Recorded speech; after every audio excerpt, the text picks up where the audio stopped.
क्यों नहीं लेंगे? उससे मतलब नहीं है, आप हम गवर्नमेंट के सिक्के आपको लेने पड़ेंगे सिक्के। सुबह 9 बजे से इधर हो।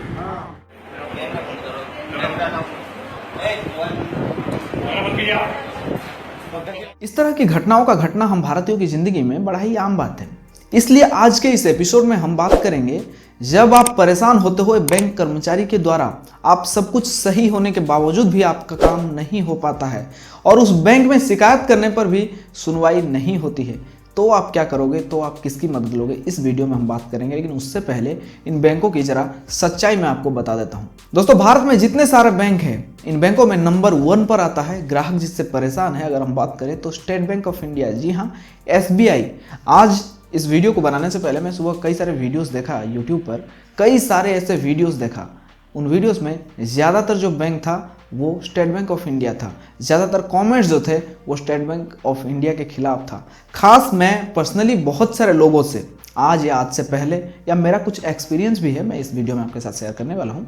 जब मैंने पर्सनली कुछ लोगों से बात किया तो उनमें से मैंने पूछा सबसे अच्छा बैंक कौन सा है, तो अच्छा बैंक कोई किसी को कह रहा है, लेकिन अगर बुरा की बात हम करें तो सबसे पहले हर कोई बुराई करता है स्टेट बैंक ऑफ इंडिया की। सबसे पहले मैं आपको यहाँ क्लियर कर दूं, मैं यहाँ किसी भी ऐसे अधिकारी के बारे में इस वीडियो में बात नहीं करूँगा जो लॉयल है, जो अपने काम के प्रति बहुत ही वफादार है, जो अपनी काम को अच्छे से निभाते हैं। उनके बारे में बात नहीं करेंगे, क्योंकि उनके बारे में जितनी भी उनकी तारीफ किया जाए वो कम होगा। आज हम बात करेंगे कुछ ऐसे बैंक कर्मचारियों के बारे में जो अपने काम के प्रति बिल्कुल भी लॉयल नहीं है, जिनको लगता है ये 5-6 घंटा मेरा कैसे ये जो टाइम है वो पास हो जाएगा, मैं अपने घर चला जाऊंगा।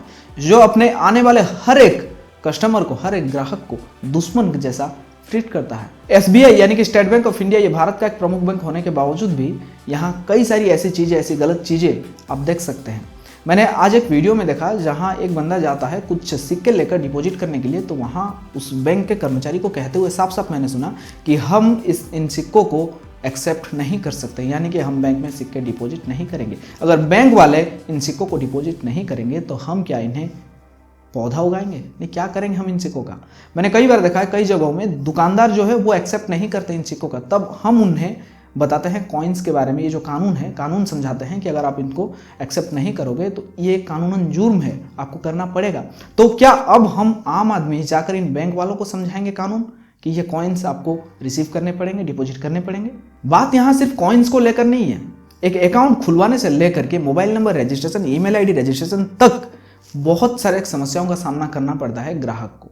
कई बार ये लोग अपनी बीवी से या फिर कोई और गुस्सा, लड़ाई झगड़ा लेकर आते हैं बैंक में और वो निकाल देते हैं एक ग्राहक पर। जो इनोसेंट, सीधे साधे मासूम लोग होते हैं वो तो भाई चले आते हैं, लेकिन कई बार इनसे 4 कदम आगे वालों जो आगे रहते हैं उनका सामना इनसे हो जाता है और भाई वो जो है महंगा पड़ता है इन कर्मचारियों पर।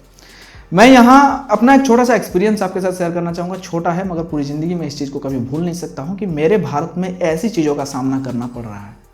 जी हाँ दोस्तों, मुंबई के बारे में आपने मुंबई का एक वीडियो देखा था, मुंबई के किसी SBI के ब्रांच में जहाँ कॉइन्स डिपॉजिट या फिर अकाउंट खुलवाने को लेकर के ये सारी चीज़ें हो रही थी। कॉइन वाली शायद मुंबई की नहीं है, लेकिन एक अकाउंट खुलवाने को लेकर के मुंबई में प्रॉब्लम किया जा रहा था। मुंबई को छोड़ते हैं, एक छोटा सा विलेज के बारे में बात करते हैं जहाँ एक स्टेट बैंक ऑफ इंडिया का ब्रांच है।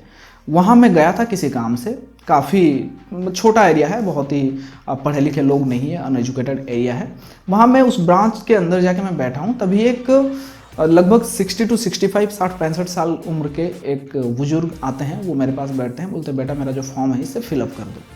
तो मतलब ठीक है दादाजी दीजिए, मैं कर देता हूँ। मैंने कर दिया। फिर वो मुझे कहते हैं कि मेरी वाइफ की जो है हेल्थ कंडीशन बहुत ज़्यादा ख़राब है, वो हॉस्पिटल में एडमिट है, मुझे पैसे निकालने हैं। तो मैं बोला ठीक है आप जाओ, यहाँ खड़े हो जाओ, सीनियर सिटीजन्स की अगर हो सकता है अलग लाइन हो तो आप वहाँ चले जाओ। लेकिन कोई अलग लाइन नहीं थी, तो वो खड़े होते हैं। 10 लोगों के बाद उनका नंबर आता है। जब वो पहुँचते हैं काउंटर पर तो उनको कहा जाता है कि आपको पैसे नहीं मिलेंगे। ऐसे ही जैसे मैं आपको बोल रहा हूँ, मैं ज़रा मतलब मैं थोड़ा प्यार से बोल रहा हूँ, लेकिन वो प्यार नहीं था वहाँ पर। आपको तो पैसे नहीं मिलेंगे। क्यों नहीं मिलेंगे? क्योंकि आपने KYC नहीं कराया है। तो KYC नहीं कराया सर, मुझे ज़रूरी है, मुझे निकालना है। तो वो जो फॉर्म है उससे फेंक देते हैं, अब जाओ हटो लाइन से, दूसरे लोग हैं उनको आने दो। अब मैं उस फॉर्म को उठाया, मैं बोला क्या हुआ ना, KYC मेरा नहीं हुआ इसलिए ये लोग पैसे नहीं दे रहे हैं। अब मैं कहा ठीक है सर, आप KYC अगर नहीं होता है, हो सकता है आपके नए रूल्स होंगे कि KYC के बिना आप पैसे नहीं दोगे, ठीक है, आई एग्री, बट आप उस फॉर्म में ये लिख के दो कि KYC नहीं था इसलिए हम पैसे नहीं देंगे। इनकी जो वाइफ है वो हॉस्पिटल में एडमिट है, अगर उनको कुछ होता है तो वो जिम्मेदारी आपकी होगी, आपके बैंक की होगी। और इसका जवाब मुझे आप यहाँ इस फॉर्म में लिख के दो, ये सारी चीज़ें लिख के दो। तो वो बोलता है कि नहीं ऐसा नहीं होता है सर, हम नहीं दे सकते। मतलब क्या, क्यों नहीं होता है? मैं एसबीआई के हेड ऑफिस से बात करता हूँ, मैंने उस वक्त वहाँ से कॉल किया तो उनका कहना था केवाईसी आप बाद में भी करा लेना, केवाईसी जरूरी है, लेकिन ऐसा नहीं कि आपको आपके पैसे नहीं मिलेंगे। जबकि बैंक अकाउंट का जो होल्डर है, अकाउंट होल्डर आपके सामने खड़ा है, तो आप क्यों पैसे नहीं दे सकते हो? तो बात किसी तरह से वहाँ निपटी। उसके बाद वो आते हैं उस फॉर्म को लेकर के, उनको कहा जाता है कि फिर से आप 10 लोगों के पीछे आओ। तो मैंने बोला नहीं, वो 10 लोगों के पीछे नहीं जाएंगे, उनका काम पहले करो, क्योंकि वो काफ़ी देर से लाइन में खड़े हैं, आप उनकी उम्र का तो लिहाज करो। तो उसके बाद जो है वो बोलते हैं कि सिग्नेचर जो है आपने ये सिग्नेचर यहाँ, मतलब वो जो गुस्सा है वो अब इधर निकाल रहे थे कि आपने सिग्नेचर गलत जगह किया है। हालांकि उस फॉर्म में मैंने अच्छे से उस फॉर्म को देखा था, सारी चीज़ें मैंने फिलअप की थी। सिग्नेचर करने के लिए मैंने उनको कहा था, तो वो जो सिग्नेचर उन्होंने किया था जरा सा ऊपर करना चाहिए था, जरा सा नीचे किया। ऐसा नहीं है कि कोई और जगह जाके उन्होंने सिग्नेचर किया है, जी नहीं, बिल्कुल नहीं, बस थोड़ा सा नीचे हो गया था, तो वो नहीं लगे। मैंने बोला सर अगेन आप यही सारी चीज़ें कर रहे हो जो कि मुझे गलत लग रहा है। अगर आपके फॉर्म में जरा सा इधर उधर होने से आप पैसे नहीं दोगे तो आप अपने बैंक के एक स्टाफ को बैठा दो, एक टेबल और कुर्सी दे करके, कि वो जो लोग आएंगे, क्योंकि आपके एरिया में बहुत सारे अनएजुकेटेड लोग हैं, ये पढ़े लिखे लोगों का एरिया नहीं है, तो जो लोग आएंगे उनके फॉर्म्स वो फिलअप करके लोगों को भेजेंगे, तो किसी तरह से पैसे देते हैं। तो दोस्तों मैं यहाँ पे आपको बताना चाहूँगा, इस तरह की चीज़ें अगर आपके साथ होती है तो प्लीज़ चुप ना रहें। खास तौर से स्टेट बैंक ऑफ इंडिया का मैंने नाम इसलिए लिया क्योंकि मैंने यहाँ पे कई लोगों से बात किया, मेरा खुद का एक्सपीरियंस मैंने आपके साथ शेयर किया। सिर्फ ये एक नहीं, कई बार इस तरह की चीज़ें हुई है, मेरे साथ नहीं बल्कि बहुत सारे लोगों के साथ में। ये क्यों हो रही है पता है? इसका जड़ कहीं ना कहीं आप खुद हो, क्योंकि आप चुप रहते हो, आप उस सिचुएशन का सामना आप नहीं करते हो, क्योंकि हर एक चीज़ की कहीं ना कहीं एक सॉल्यूशन है। अगर स्टेट बैंक ऑफ इंडिया की हम बात करें तो स्टेट बैंक ऑफ इंडिया का टोल फ्री नंबर से, आपको स्क्रीन पर अभी दिख रहा है, इन नंबर्स पर आप कॉल करके शिकायत दर्ज करा सकते हो। आपके साथ जो सारी चीज़ें हुई अब वो सारी चीज़ें बता सकते हो। आपके हाथ में वो पावर है कि आप उसकी कुर्सी तक हिला सकते हो, आप उसका ट्रांसफर करा सकते हो। जी हाँ दोस्तों, एक कस्टमर के वजह से ही ये लोग बैठे हुए हैं। हमारे पैसों से इनका घर रोजी रोटी चलता है, इस बात को आप कभी भी ना भूले तो बेहतर होगा। इसी एसबीआई के एटीएम्स की अगर बात करें, जो सिटीज के अंदर में 1 से 2 किलोमीटर के बीच में आपको 1 से 2 एटीएम मिल जाएंगे। लेकिन क्या ये काम करते हैं? बिल्कुल नहीं, ये काम नहीं करते हैं। तो हमें मजबूरन किसी दूसरी बैंक के एटीएम में जाकर पैसे निकालने पड़ते हैं, जिसके लिए हमें चार्ज पे करना पड़ता है।